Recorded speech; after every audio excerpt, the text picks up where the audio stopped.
This week, we are diving into a couple very interesting things. I think Attilio and I might have some different perspectives potentially on this, which will be fun. And then I'm sure there will be a lot, like always, that we agree on. But in the world of practice growth, business development, and all things trying to get yourself to the next level, what should you be doing yourself as the business owner? And what should you be paying for? Who should you hire? Where should you hire them? But really, what's that essential list of things that you need to get done on a marketing level to grow your practice? And again, you're going to get our perspective today on a couple different topics on whether you should be doing it yourself or what things you should just downright pay for. Save yourself the time, the effort, the energy, whatever it is, the pros and cons of some of those things. So, Attilio, on a couple different topics, are you someone personally who likes to pay for things to get done for you, or do you like to do everything yourself? Probably in the last 3 years, my mind has changed on this enormously. In the past, I always wanted to, I always felt like I could just acquire the skill and execute on it. So I'm a very tactical operator versus like a strategic person who would just learn how to do something and then pay someone else or have someone else execute on it. So I feel like I like to execute on stuff, and it's been my weakness in the past because here's the thing: there's always a pro out there who can do it better than you. Is what I found. Better, more efficient. You don't have to manage the whole thing. You don't have to. So lately, I have become way more about just having said, just pay someone else, have them do it, and think trying to make that shift to a more strategic person rather than a tactical person. So this just kind of brings up the mindset before we get into the nuts and bolts of this, the mindset of being a business owner and evaluating where you want to go. So being a jack of all trades in your business is really helpful and almost necessary sometimes when you're bootstrapping something. You don't have a lot of startup capital. You don't have the money to pay someone to do the things that you want to do, even if it's necessary. So by default, you have to learn how to do it. But on the other hand, that means you're always limited to you, yourself, and there's no place to go other than your own personal skill set and your own personal thing. I remember when I first started my first business, there was a day where I spent initially someone recommended a software to me that was supposed to be super easy and just set it up nice and easy. And they did it for a living, but they're like, oh, you can do it yourself if you don't want to pay for it. I'm like, yeah, okay, I don't want to pay for it. I spent the next 10 hours trying to figure it out. And I was just emotionally wrecked. I was toast. And I just spent the entire day trying to get into something. And then I paid someone, it was like $60 to do the setup for me. And they got it done in 20 minutes, showed me how it worked, and I was good to go. And that's just even a small mindset thing of if you pinch pennies in your business, not in an effective way. So I have this amount of dollars and I'm gonna just not spend it all at once or all quickly. You need to spend it strategically. But if you pinch pennies up front rather than taking action on things that you need to do to move you to the next level, because it either costs time and emotional energy or it costs money to set it up, and knowing decisively when to just take that action and spend the $50 or spend the $500 or the grand or whatever it is to move yourself forward, that's a skill set as a business owner that you have to acquire.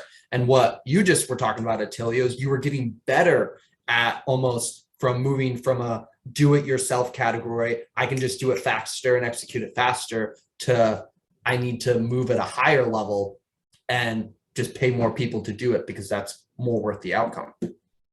100%. 100%. I really like what you said. Honestly, you had a lot of really great points there. I think something I want to draw particular attention to is not penny pinching, but also kind of penny pinching. So like spending money, but spending it correctly, right? You can't, Yeah. you, money, and this is information from like literally billionaires that I follow, right? You can find them online. You can find their advice. Um, and it's not even just about what they're talking about, it's what they do, right? So follow their actions, not necessarily what they say. So following really big people's actions, a lot of the time what they're doing is one, reinvesting in themselves, reinvesting in their cash flowing assets, so their practice, their business. And then they also find time to save some cash, find the money to save the cash too. And so it's not all about just blowing out and hoping this last $300 will be my last $300 and hopefully this makes, like, there isn't really a magic bullet out there. But I would keep in mind that, you know, if there is, if you've managed to isolate what it is, like the right thing that you can do right now, then spending that cash in that effective manner is what's going to isolate and handle your problem. And so I guess DIY, to kind of wrap this back to our point, DIY versus not DIY, I think a lot of it comes down to having clarity too. If you don't have clarity, I tend to, and I don't know how other people tend to do things, but I tend to like romanticize work. And so I would rather just like dive deep into my work. It's like, I don't know what I'm doing. And so I'm just going to do everything. And so I know some of you out there are just like that. And maybe you don't romanticize work like I do, but, and I need to get way better at that. But, but I know that when you don't have clarity, sometimes you'll just dive in and like, I have a million things to do. I feel like I don't get overwhelmed anymore, but it can be Right. very overwhelming for people. Right. And so many people will be like, well, now I have 90 things to do. My plate is huge. I'm feeling overwhelmed. I'm feeling this, I'm doing that. And it's like, okay, maybe you just need to get some clarity. Yeah. And having clarity, then you can do it yourself, because maybe you just have one thing to do Right. and maybe you actually have that skill. So having really, really solid clarity might help you understand whether you want to do it yourself or pay someone else. Yeah. So That makes sense. Well, let's dive into the nuts and bolts a little bit here. We can start with something simple like putting together your LLC, getting an EIN, and just getting established as a business. If you're kind of launching out on your own and doing things, that's it. That is something that you can take the time to do yourself, or that's something that there are services out there. I think both Attilio and I have done it ourselves and paid services as we've established multiple companies. I think the last time I did it, I spent like 150, $200 or whatever, got an EIN, an LLC, and everything that I needed under the sun for that stuff by just paying a service. And green light, thumbs up, worth the $200. That's my recommendation. Don't DIY it. The first time I tried it, it was a pain in my butt through and through. Is that your experience? yeah, the first time I set up a business, I was a student still, and I can imagine some of your like full-time workers trying to set up a business, and it probably took me like straight up a month, like just trying to figure out everything, make sure I had everything set up, and it's like it like bogged me down so hard. I didn't know if I was making the right choice. Literally for years after, I never knew if I even like missed something. Like literally for years, and it was like just a pain driving in my side. And so yeah, the last time I incorporated a business, I just paid for a service, and it was literally a couple $100s. And here's a quick tip. If you ever feel like it's bogging you down and it's a barrier to your success, that's probably a clue that you should just go and pay someone to do it for you instead. And that's just a business owner mindset. If you can't find a way to do it, but it is truly essential to your success, or it's a stress point or an anxiety point or whatever, get it off your plate as soon as possible and just go and hire a team member or hire a service to get it done for you.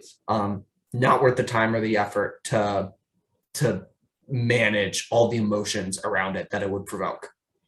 Yeah. And hiring is trickier. Hiring and managing is trickier than you think. I think a lot of the time, especially if you haven't hired or managed before. And so like imagine trying to find someone to accomplish like a small project, and then you have to hire them, you have to find them, you have to hire them, you have to manage them effectively, and then they have to get you the outcome that you want. Like that can be kind of tricky sometimes too. I don't know if we want to touch on that now or if we want to touch on that in a little. I know That you goes have. into the next one, something Yeah, that perfect. every therapist wants: a website. And I think this perfectly falls into the category of like either paying for it or DIY, doing a DIY is the best option depending on who you are as a person. Because the $500 to $2,500 that you're going to have to drop, prerequisites, you have to find a good company that's going to deliver to you in a timely manner.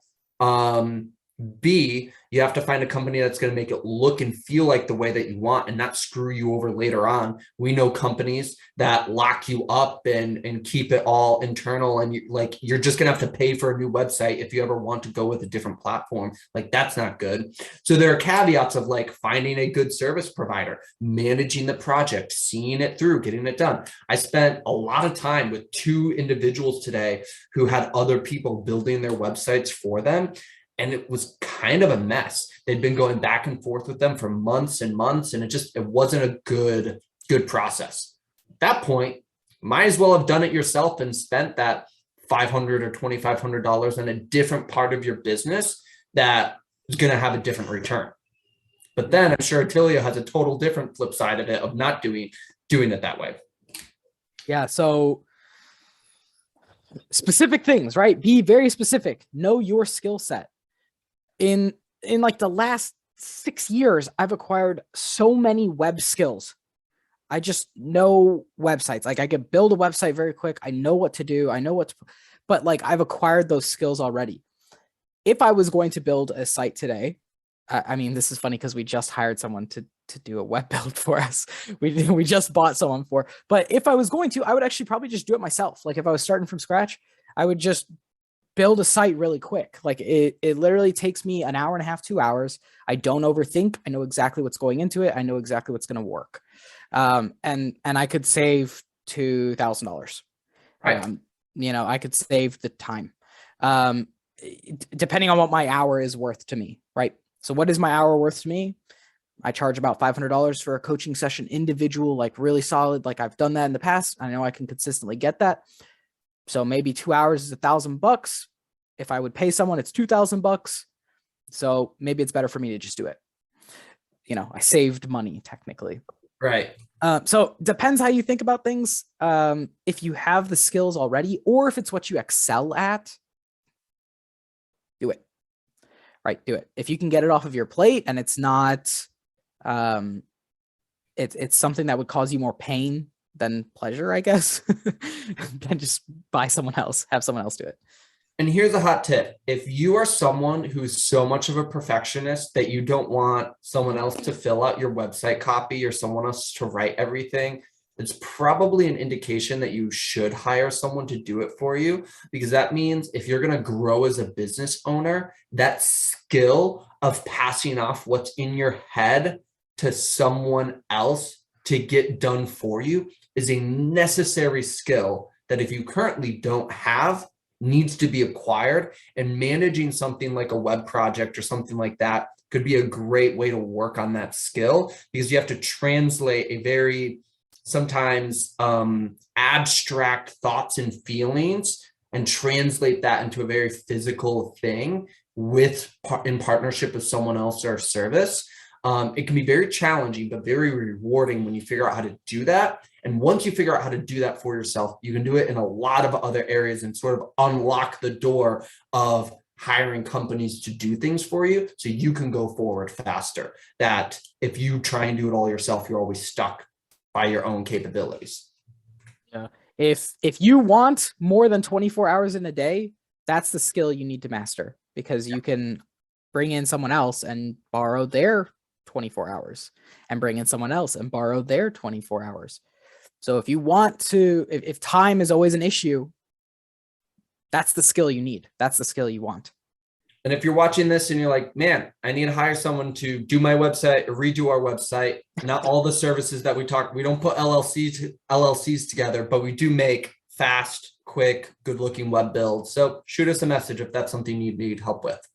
This next thing we're going to talk about is not something that we help with too much, but what's your reaction towards therapists taking their own consultation calls versus having an admin staff or a service like Wendy or something like that in place to help them with it? I think that's I think that's like a do it until you can't kind of thing. Yeah. Like if you literally have no clients, or if you have like 1 or 2 clients, you have the time to take consultation calls, or like first, like the initial phone call, like you have the time to do it. And so you should. It creates a better relationship up front. I mean, there's a lot of things that it helps out, and basically it falls into your line of expertise. I think this goes back to my point before, is like, you're good at it. It doesn't hurt you. You're most likely free. So until the point where you're maybe like 50 or 60% full, or you really can no longer, like you start missing calls, or you're getting calls and emails confused, and it's taking you longer than 12 or 24 hours, depending on what your standard is, to get back to someone. So once you start loosening up on your standard, that's when you need to look at hiring someone. And even if it's like a part-time person, it could literally be someone who's only like virtual and they only respond to like text message emails. Like you could get really pretty specific with it, and you don't have to spend a lot of money on it. I really recommend not using someone who won't be able to give your business the attention it deserves, though, because we have worked with therapists that have purchased services that only had like 1 or 2 hours blocked out for that specific business because they were shared among several practices. I do not recommend those types of services because it becomes more of a disaster. You don't have a lot of control over them. So if you're going to hire, just make sure that you have some control in the situation, so that way you can control the product, you can control what's being put out to your people. That's my perspective on that. Yeah. If you are to look for some part-time admin staff people, an overlooked genre of people are stay-at-home moms. I have hired a lot of stay-at-home moms for positions that I need for 10 to 25 hours a week. They want a super flexible schedule. They're usually pretty committed. However, they've got their own life and other things going on. And so, but a great category where usually you can find skill sets that they're not currently using, that are marketplace skill sets that are undervalued because they're stay-at-home mom and that's what they want to be doing, but they want a part-time job, for the time being or something like that. So great source of staff if you want to hire someone part-time for your practice without footing a 40-hour W-2 job or something like that for your front office. I like that. Stay-at-home moms. Yeah. So there are other marketing services that, come up a lot, things like SEO, things like Google ads, Facebook ads, other referral generation things like blogging or social media management. And I think I'm just going to lump all of those together. You can really parse those out and to get into weird dollar and cents. But at the end of the day, any service or any process that fits into referral generation, something that's going to actively generate traffic for you. You can run your own Facebook ads. You can write your own blogs. You can do, essentially your own version of all those things, or you can hire a marketing company like us to execute on some of those for you. However, I think it's another one of those things, just like the website question, where it really depends on your budget, on your goals, and on some of those things. And I think this is where we see people get it wrong a lot.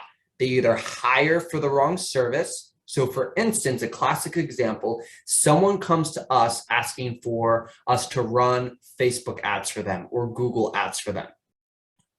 We run them, they get 500, 1,000, 2,000 plus people visiting their website, right?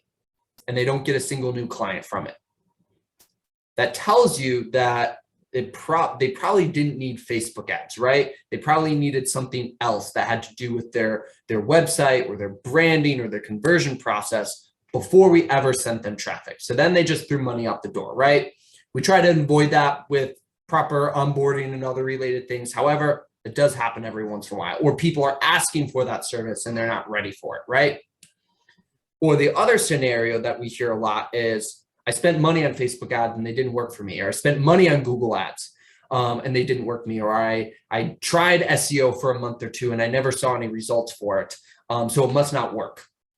So I did it myself and it didn't work. So why would it work with another company? I think those are some mentalities that are really mixed up in the referral generation game of, and do you have anything to speak into that, Attilio? In regards to the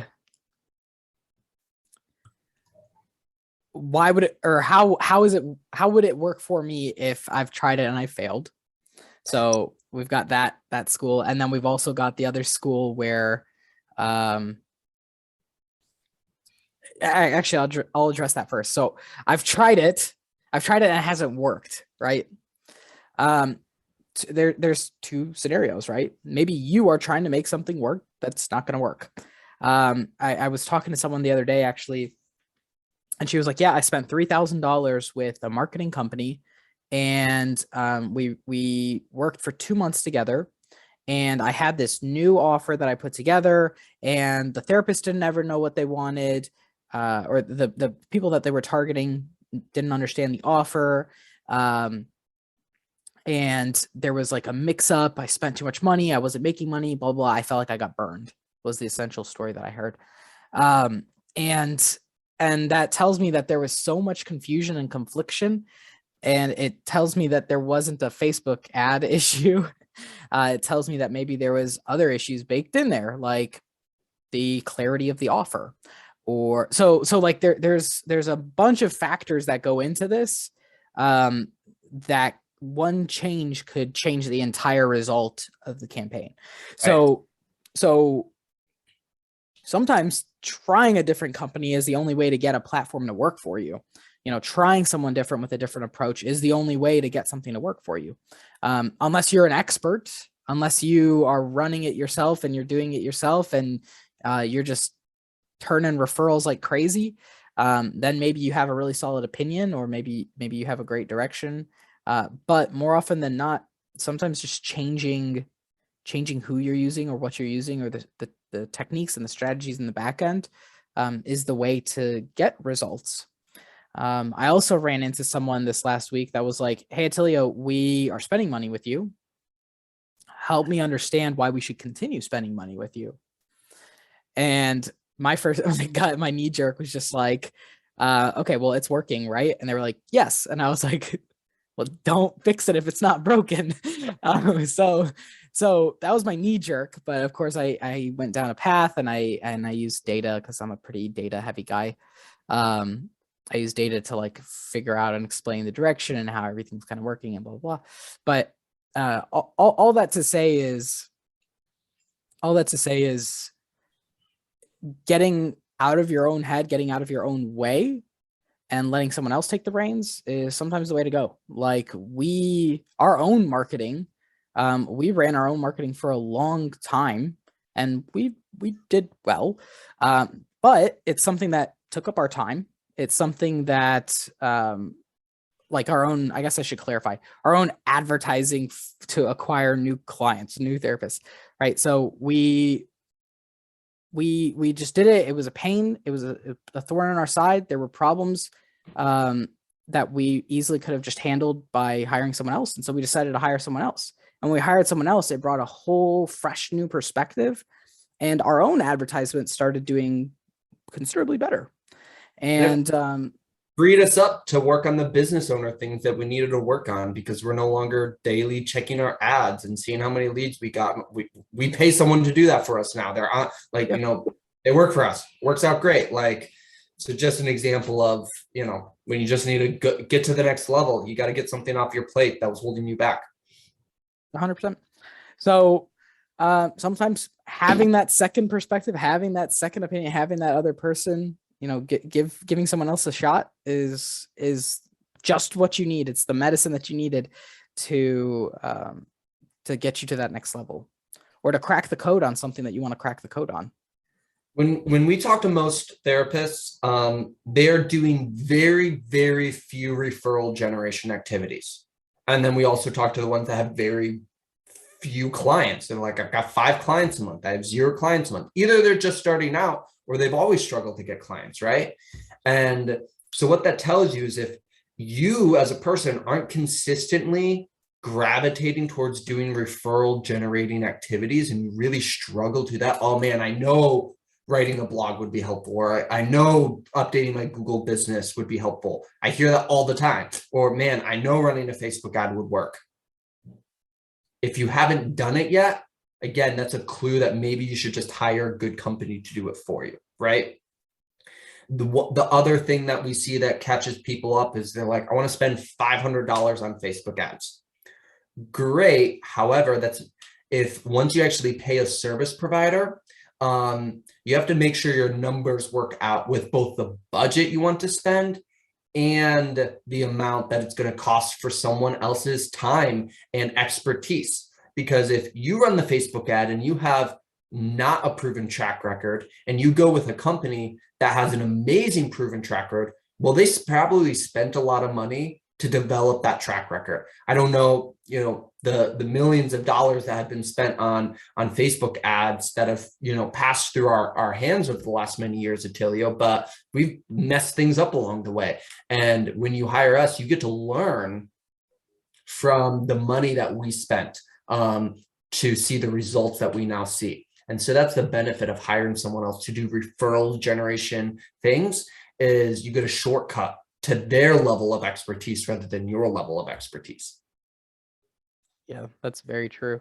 I actually wanted to kind of mention this, and this kind of goes in, this may be a little bit more of like a mindset bucket for this. There's no such thing as a perfect solution.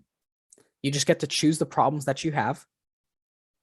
And whether you hire someone or you do it yourself, there's always going to be some type of work involved. You're just choosing what kind of work you want to do. Yeah. Right. So do you want to do the thing? Do you want to write the blog? Do you want to, and I think maybe the better way to put this is like for therapy, do you want to do therapy for 40 people a week, or would you rather supervise 3 therapists that are doing the work? So it's like, where do you want to do the work? You have to do work. You have to do work. You have to put value in. Like you can't live in a vacation your whole life. So you have to do work somewhere. And do you want to do it doing the activities that you have to do, or do you want to do it strategically, like at the strategic level, where you're leveraging money and time? So it's a mindset thing, and you're choosing the problems that you want to have. What problems do you want to have? What problems are you okay with? And then is the solution that you're currently working with giving you the problems that you want?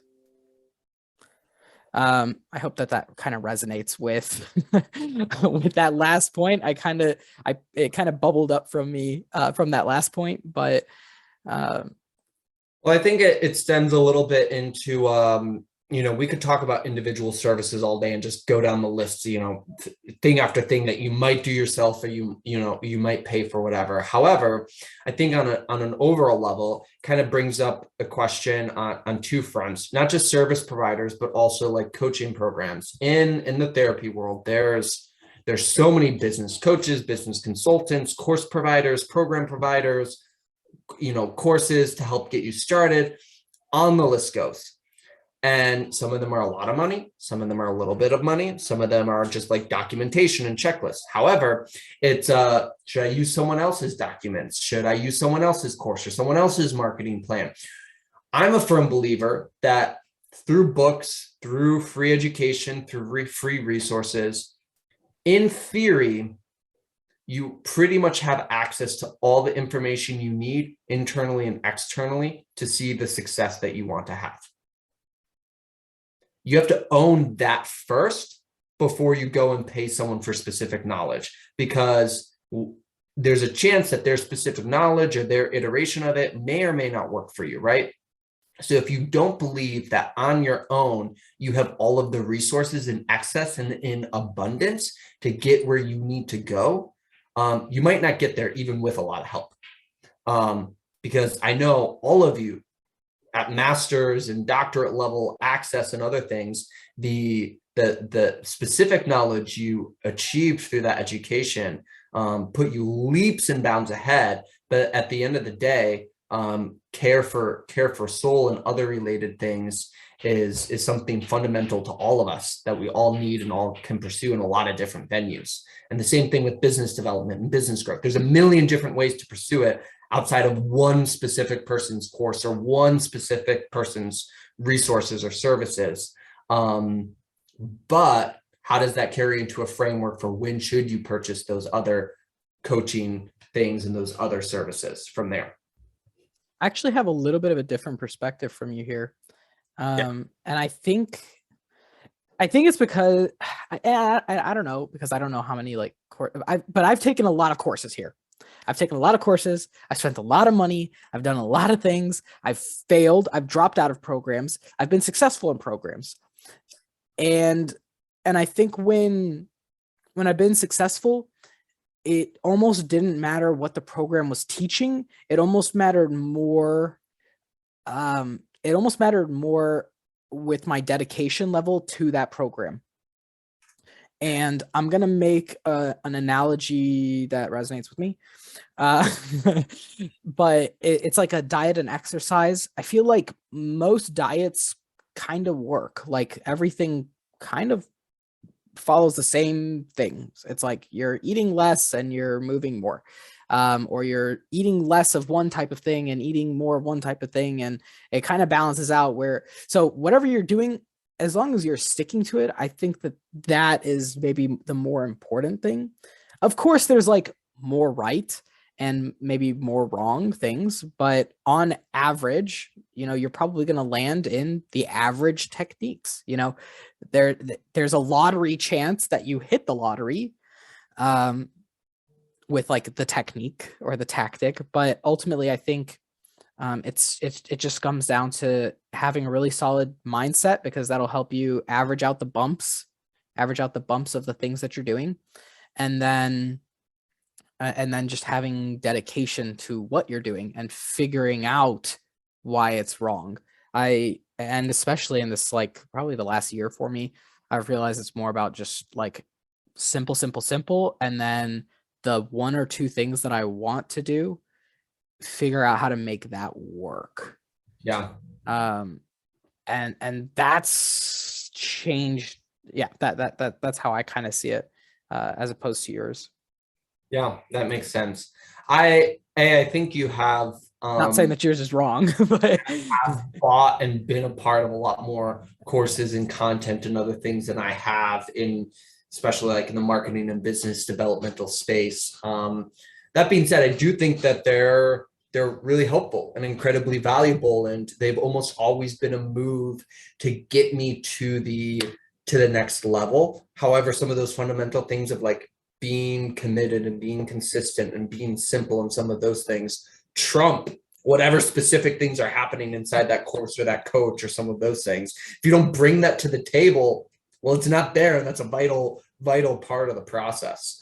Yeah, I think on that level, one of the things that I've done that's helped me in terms of buying decisions is, have they been where I want to be, or are they where I want to be? Because if they're not, I probably shouldn't learn from them or grow from them. And then in tandem with that, are there opportunities for me to sort of vibe with them, their content, their services, or whatever it is that are lower risk before I drop the 3K, the 10K, the 30 plus K, or whatever it is on that program. So I think before I invested my first 3,000 on my first coach, I did a $97 masterclass with them. And I loved it. It went great. And I'm like, great, if that's what I got for $100, man, what am I going to get for $3,000? And so if you're going to make an investment and you don't know, see if there's an opportunity to start small before you go big. Yeah, I like that. I agree with you. Well, we can open it up. If anyone's watching and you guys have Q&As on specific services that you've been thinking about, price points, any mindset things, anything you're struggling with in your practice, now's a good time to drop those questions. And again, if you're watching the replay of this tomorrow, or a month and a half from when you're going through the course and watching this, Attilio and I have hired and fired a lot of staff members and services and things. We've been around the block for kind of the whole 9 yards. So if you're considering a company or an evaluation, drop a comment, drop a question below, and we can kind of give you a thumbs up, thumbs down, and whether it's a good process or a good investment or something like that, if you're really mulling something over. Because everyone needs sometimes a second pair of eyes before they take the next move in their business. I've got one for you. Yeah. And this always comes up. Recruiting and hiring. Do it yourself or pay for someone else. Every group practice needs more counselors because they're all full. So I'm kind of in the both, right? You should always have like a more organic pipeline. More organic pipeline, meaning like just get like an Indeed job description up, have a job description on your website, have a few things available for people to be able to find. So put the work in up front, so that way people can find what you may be hiring for, and that you always have the pipeline. And then lately I've just been diving deep into finding a solid recruiter. Yeah. Truth is, the industry moves slow. And I think when I've been in the most trouble from a hire is when I've hired way too fast. And I've fired way too slow. Yeah. So, and that goes for any role I've ever hired for. Any therapist, right? So getting them in the door way too quick out of like a need, right? So you don't need people. So get out of that mind frame. Like you want them, right? You want to be able to help more people that are coming in, or you want to have another therapist so that way you could increase your revenue, or whatever, whatever reason is that you want another therapist. You want them. You do not need another therapist. So hopefully that like lowers the stakes a little bit. And then secondly, take your time, find someone good. If someone's leaving, be skeptical as to why they're leaving their previous job. Like, are they bad? Are they not, are they not going to service people well? Are they going to try to take my clients in 6 months? Are they going to try to so make sure you know that stuff. And I think a recruiter has a unique angle to find that. Yeah. Versus, going through 30 candidates from Indeed, and they're all just people shopping around and none of them are good fits, or blah, blah, blah. A recruiter is going to charge you $3,000, $6,000, $10,000, $20,000, big range, but they're going to charge you somewhere in there to place a candidate or place a couple different candidates for you. The other way you have to think about it is if you're really struggling to hire and you've got 1, 3, 5 open roles or whatever, you drop 20 grand to get those 5 roles filled. Well, how much revenue are you going to make over the next 2 years by having those roles filled? And it's just an ROI game. Every week, every month that you have that role not filled is money that you're leaving on the table. And so even if it costs you $6,000 up front or whatever it might be, placing that person 3 months sooner or 6 months sooner than you are organically going to get that person puts you in profit sooner. And so don't be afraid to just like pull the trigger, find a good recruiter and drop some cash on it. They're going to generate $100,000 or $200,000 of revenue for your business, which if you run it right, they will. 100%. And then the other thing that I think therapists specifically overlook with recruiting is your current therapists are the best advertisement. And that comes on two fronts: how you currently pay them and how you currently work with them. Because if you take care of your team members, well, they're going to tell other people when you have open roles, hey, come work over here. You know, they're friends from college that they went to grad school with and got licensed with and all of those things. And two, you need to incentivize them. So you need to make it grossly known that there is a referral bonus anytime someone on your team helps place someone else on your team. So whether that's $1,000 or $500 or 5 extra vacation days or whatever it is, like over incentivize your employees if you're struggling with hiring to bring good candidates to you, because those are going to be the best hires no matter what. I like that. That's overlooked too, but all the big companies do it. Yep.